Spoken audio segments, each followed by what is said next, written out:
The skill for detecting fallacies is a very important addition to the conceptual apparatus of a critical thinker. The best technique for destroying an argument would be to demonstrate that it is fallacious. Once a fallacy is detected in any argument, the job of a critical thinker is over. Hence, a critical thinker should have complete mastery for detecting fallacies. The first fallacy that we're going to define is the argumentum ad hominem. It is the type of argument that is directed to the person. Let's use the same scenario that Professor Acuna used to explain all the fallacies.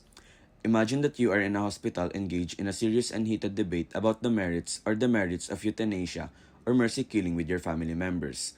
The patient concerned is your uncle on father's side. His name is Uncle Fred. He has been in a coma for almost 5 months. Because of your compassion for your uncle, you propose euthanasia because you think that it is the humane and the kind thing to do. With this, suppose that one of your aunts, in an attempt to rebut your argument, says, "I understand why you are proposing to murder your Uncle Fred. You have never been close to him. You are closer to your other uncles, especially on your mother's side. Now I know you hate your Uncle Fred. You have an evil mind and the heart of stone." Your aunt's reaction to your argument is not unexpected. She heard an argument whose conclusion is objectionable or even repugnant to her. So there is a very strong temptation to attack the person who composed the argument. Your auntie committed a common and well-known fallacy called argumentum ad hominem. When you reject an argument by attacking the person who offered the argument, either in pointing out a character flaw or evil intentions to destroy his credibility, you commit the ad hominem fallacy. An argument must stand or fall on its own merit. Who composed it is irrelevant. The second fallacy is argumentum ad baculum. It is an argument that appeals to the use of force. Suppose your father tells you, "If you persist in this line of reasoning, I will disinherit you, throw you out of the house, stop your schooling, and not talk to you ever again. You are putting me in a bad light with my brothers and sisters by suggesting that your Uncle Fred be murdered." Your father just committed the fallacy known as argumentum ad baculum. Your father used threat, intimidation, and strong-arm tactics to reject your argument. Surely disinheriting you is not the best way to demonstrate that your argument is weak. The third fallacy is argumentum ad misericordiam. It is an argument that appeals to pity. Let's say your mother joins in the discussion by saying, "What happened to you? Don't you have any compassion for your uncle? Think of his children. What will happen to them without their father? Is there no pity in your heart? Life is the most precious possession of a human being. So long as a person is alive, there is a chance that he might live. A miracle might happen. Are you depriving your uncle of this chance?" Your mother just committed another well-known fallacy called argumentum ad misericordiam. Unfortunately, the weakness of your argument cannot be demonstrated by an appeal to pity. The fourth fallacy is argumentum ad ignorantiam. It is an argument from ignorance. One of your uncles added, "There is always hope. You are big enough and intelligent enough to know that nobody has succeeded in disproving the existence of miracles. So therefore, miracles exist. You should not deny your Uncle Freddy's miracle of life." Your uncle just committed another fallacy called argumentum ad ignorantiam, because nobody has disproved the existence of miracles. It does not mean that there are. If they want to prove that there are miracles, the burden of proof is in their court, not on yours. The fifth fallacy is argumentum ad populum. It is an argument that appeals to popularity and traditional institutions. Again, one of your aunts attempting to challenge you said, "Can you imagine what will happen if we follow as you suggested? Remove the life support system and let your Uncle Fred die? We are Catholics. We value human life more than any material things in the world. Are you suggesting that we abandon this time-honored traditional value and murder your Uncle Fred?" In this case, your auntie just committed a fallacy argumentum ad populum. The sixth fallacy is argumentum ad verecundiam. It is an argument that appeals to authority. Another uncle followed up your auntie's remark by saying, "If we remove the life support system, do you think the Catholic Church will allow such a cruel decision? Surely not. The Church believes in miracles. The Church will tell you that a medical breakthrough can happen anytime that will cure your uncle. Let us continue hoping and have faith in our Church." Your uncle committed a fallacy known as argumentum ad verecundiam. Not all appeal to authorities is fallacious. It is fallacious when it is the wrong authority. The church is not the authority on whether a medical breakthrough is coming that will save your uncle from the clutches of death. The seventh, eighth, and ninth fallacies are strawman fallacy, red herring fallacy, and false analogy. To explain these fallacies, let's go back to the example. In desperation, your mother said, "Your attempt to justify removing his life support system is horrifying. You devalue human life. You look at your Uncle Fred like a horse who broke a leg, and since the horse is now useless, he deserves to die." May I suggest that the person we are talking about is a human being with intrinsic worth and not a horse who has served his usefulness. This is the strawman fallacy. It is easier to confront a strawman than a real man. So the fallacy is committed when you deliberately misrepresent an argument to weaken it. You created a strawman and passed it as the genuine argument. The issue now became the intrinsic worth of human life. Needless to say, the weak substitute, the strawman, is easier to criticize. And if the discussion was shifted to the strawman, that is the value of human life, and as a consequence, your original argument in support of euthanasia was neglected. Then another fallacy called red herring fallacy is committed. If it is shifted to the analogy of a horse with a broken leg, in the case of your Uncle Fred, this is another fallacy called false analogy, because you're being accused of treating your Uncle Fred in the same way you would treat a horse with a broken leg. The 10th fallacy is slippery slope fallacy. It is when one event or action will lead to a more extreme event or action. Your father regained his composure and said, "How can you even make such a proposal? If we allow you to do it to your Uncle Fred, you will do it also to me, to your mother, to all your relatives and friends. Where will it stop? Are we going to kill everybody who outlived his or her usefulness? The terminally ill, the aged, the crippled, and infirm? What about fatally deformed infants? Are you going to deprive them all of their right to life? I hope you see now how wrong your proposal is." This is the slippery slope fallacy. Notice that the fallacy consists in arguing that if we allow one case of euthanasia to happen, you must allow it also to happen to other cases. The first case must be universalizable, and you plunge down the slippery slope to a terrible disaster where anybody who outlived his or her usefulness will be terminated. And since you do not want the final outcome of administering euthanasia to all terminally ill, the aged, the crippled, the infirm, and deformed infants, you are enjoined not to take the first step. Unfortunately, there is no evidence that, if we take the first step, all the predicted consequences to the gruesome end will follow.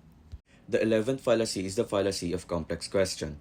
It is a question that protects someone asking the question from accusations of false claims. Suddenly, the wife of your Uncle Fred blurted out crying, "Who among your relatives are you contemplating to kill next?" This is the fallacy of complex question. The question assumes the truth of a hidden conclusion that since you proposed euthanasia to your Uncle Fred, you are also contemplating on doing the same to your other relatives similarly situated. The 12th fallacy is petitio principii. It is also known as the fallacy of begging the question.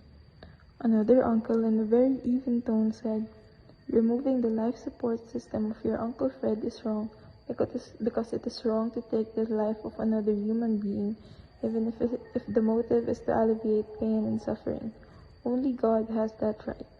The argument stated clearly is a euthanasia is wrong because it is wrong. This is the fallacy known as petitio principii. If a euthanasia is wrong, you must produce reasons that would support the claim. Smuggling the conclusions in the premise set will not strengthen the argument. You cannot support the claim of the conclusions by using the conclusion as your premise. For some strange reason, circular reasoning of this sort is common.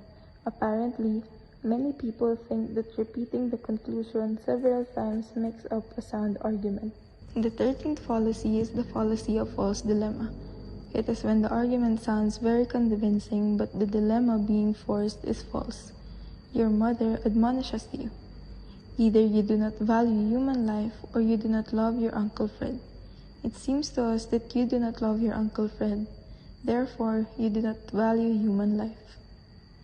Your mother obviously presented you with a fallacy of false dilemma. The argument is very convincing since its form is valid. Unfortunately, the dilemma being forced on you is false. There are other possibilities like your strong compassion for anybody that is suffering and has no chance of surviving the ordeal. The last fallacy is non sequitur. To recap, all fallacious arguments shared one essential thing in common. The conclusion does not follow from the premise set. That is to say, the premises offered do not support the claim of the conclusion. A blanket term was invented for this. It is called non sequitur. So if you have detected a fallacy and you have forgotten the name, just call it a non sequitur. Now, when you use an empirical generalization as the main premise in your argument and draw a conclusion with probability estimates, this argument is obviously an empirical argument. This type of argument is one of the easiest to compose and quite common. Although, it must be emphasized that this type of argument does not appear in such a neat surface depicted below in a natural language. Let us provide some examples to allow the concept to sink. Empirical argument begins with an empirical generalization or generalization with percentage estimate as the main premise. In a well-composed argument, a critical thinker will make use of the conclusion indicator to stress the conclusion, and use the premise indicator to mark the premises. Another type of empirical argument, which is also quite common too, is an inductive argument. Look at the provided example. How do you judge the strength of this argument? First, look at the conclusion. The conclusion asserts a most claim. Please remember, a most claim requires the evidence of 50% plus 1 of the population. UP freshman batch 1998 must belong to poor families. However, more likely than not, you do not have such records. If you do, and the generalization most is confirmed, then you have a very strong argument, almost immune from criticism. In short, the best technique for challenging an empirical argument is to demonstrate that the required evidence for the level of generalizations asserted has not been met. Next, we take up the nature of an analytic argument. It has the same simple structure as empirical arguments. The difference is in the content. The major premise is not an empirical generalization, but an analytic statement. Here is an example of an analytic argument. This is the only type of argument where the strength does not admit any degrees. Either the conclusion is an instantiation of the WFF or it is not. So either an analytic argument is very good or else it is very bad. There are no degrees or middle grounds. The best technique available for a critical thinker for challenging an analytic argument is to demonstrate that the definition is controversial or show that the premise is not an instantiation of the definition. Let us now focus our attention on the nature of evaluative argument. Evaluative arguments have a conclusion that claims something is good or bad, right or wrong, desirable or undesirable, moral or immoral, and etc. The premises of an evaluative argument need not be true or false. Oftentimes, the main premise is a maxim, a moral rule or moral principle. The similarity of simple structure of analytic and evaluative argument makes the treatment of these arguments in the same module expedient. It is much more difficult to estimate the strength of an evaluative argument because it is more contextual.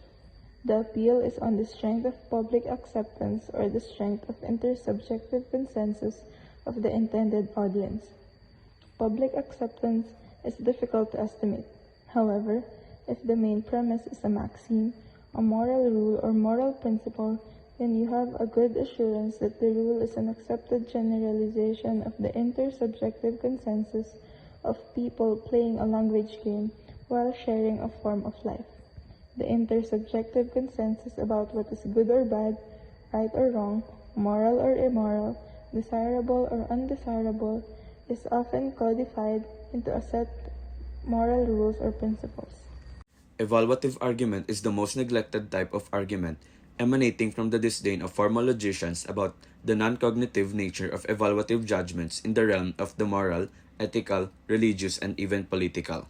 There are two types of evaluative arguments. These are deontological and teleological arguments. In the deontological argument, an evaluative claim is good or right in terms of conformity to a moral rule or principle. The consequences of the act become unimportant. In contrast, the teleological argument would not be able to decide whether an evaluative claim is right without considering the consequences of the claim. It would first provide a definition of what is good and define an action that promotes the good as right. And the decision procedure for determining the rightness of an action is in terms of the consequences of the act. The best technique available to a critical thinker for criticizing an evaluative argument is to prove that the moral or principle appealed to does not have strong public approval, or that there is another moral rule that will neutralize the force of the moral rule offered in the argument. But if the argument is teleological, your technique is to demonstrate that the projected consequences are unlikely to happen. In summary, when you evaluate the strength of an argument, the first step is to be very clear regarding the claim of the conclusion. What is the conclusion trying to prove? Is it an empirical, analytic, or evaluative claim? In this way, you will be able to judge whether the premises offered to support the conclusion are relevant or irrelevant. To be sure, the premises deployed may be true, but they do not prove what is wanted, because the truth of the premises has nothing to do with the claim of the conclusion. The first step for judging argument strength is to identify the type of argument. If your argument is empirical, then you check the claim of the conclusion. If it is a generalization, then try to determine if the evidence offered by the premises confirms the generalization. If your argument is analytic, check whether the meaning of the terms used in the premises and conclusion are synchronized, and then decide if the conclusion is an instantiation of an analytic definition or WFF. If your argument is evaluative, check the claim of the conclusion and see if the moral rule or principle has a strong audience or public acceptance.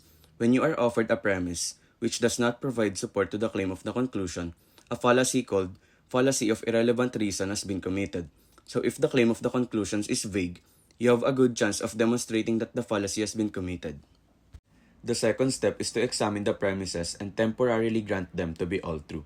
If they are all true, would the premise set support the claim of the conclusion? Would it provide a strong, a moderately strong, or only little support to the conclusion? Your next tactic would be to show that the required evidence to establish the truth of the conclusion, or its high probability, has not been provided for by the premises, and that the support provided for by the premises is very minimal, in fact, negligible. The third step is to challenge the truth of the premises. You must demonstrate that at least one of the premises is false. If this could not be done, show that the truth of one of the negative universal statements are difficult to verify, but they are easy to falsify. And a most claim must provide the evidence of a 50% plus 1. Remember, when one of the premises is false or cannot be said to be true, the entire premise set is false, and a false premise set transmits nothing to the conclusion. The fourth step is to challenge the truth of the conclusion. Prove the conclusion false or improbable by giving a counter-example. This is the quickest way to demolish an argument. I have found this technique of giving counter-example simply to deploy, quick, incisive, and very effective. As a critical thinker, you should make these critical techniques a habit every time you encounter an argument. Moving on, there are 6 steps in composing complex arguments. First step is to examine the statement of the conclusion. State your conclusion in simple language. Sort out the types of concepts used in the conclusion in order to facilitate the answers to succeeding items. Define the key terms in your conclusion using the technique of analytic definition so that you can have a common frame of reference. Pay close attention to what can be taken as vague or ambiguous terms. Can there be agreement in the meaning of the terms, or is the very definition of the term biased, hence controversial? Notice that your skill in classifying concepts, identifying vague and ambiguous concepts, and your ability to use analytic definition are the skills needed here. If you have not acquired the skills yet, your attempt to acquire the ability to compose an argument will most likely fail. Second step is the analysis of the claim of the conclusion. Classify the conclusion into types of knowledge claims, viz., analytic, empirical, or evaluative. If evaluative, is it a legal or policy proposal? Is the claim of the conclusion controversial? What is the conclusion trying to prove? What is the required proof or evidence in order to justify the claim of the conclusion? If you cannot answer this question, you cannot compose the argument. Third step, compose the argument. Now you are prepared to offer at least 3, but no more than 5 premises that would provide the strongest support to the claim of your conclusion. Remember, composing arguments is one of the finest creative acts in philosophy. Fourth step is to criticize the argument. This is the step where you have to discharge your obligation as a critical thinker. Remember, in criticizing any argument, whether it is the one you have composed or not, your main strategy is to break the support or at least weaken the support offered by the premises to the conclusion. If you can succeed in showing that the premises offer no support at all, you would have demonstrated that the argument rests on a fallacy called irrelevant reason. The specific tactics for criticizing your argument is found below. A critical thinker should master these tactics. Remember, evaluating the argument that you have composed is one of the finest metacognitive skills that philosophy can offer. Scrutinize the conclusion and scrutinize the premise set.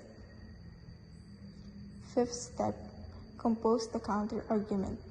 After criticizing your own argument by following the fourth step, you are now prepared to defend the opposite of your original conclusion. Follow the steps from first to third. Complete this by providing at least 3 but no more than 5 premises that would support the claim of the opposite conclusion. Final step, evaluate both arguments.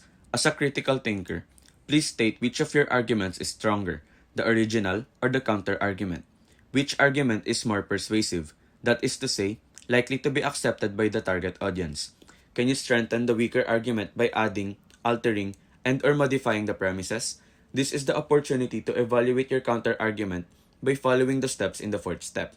This is the second level of your training in hastening the development of your metacognitive skills. Imagine evaluating the strength of your original argument and counter-argument.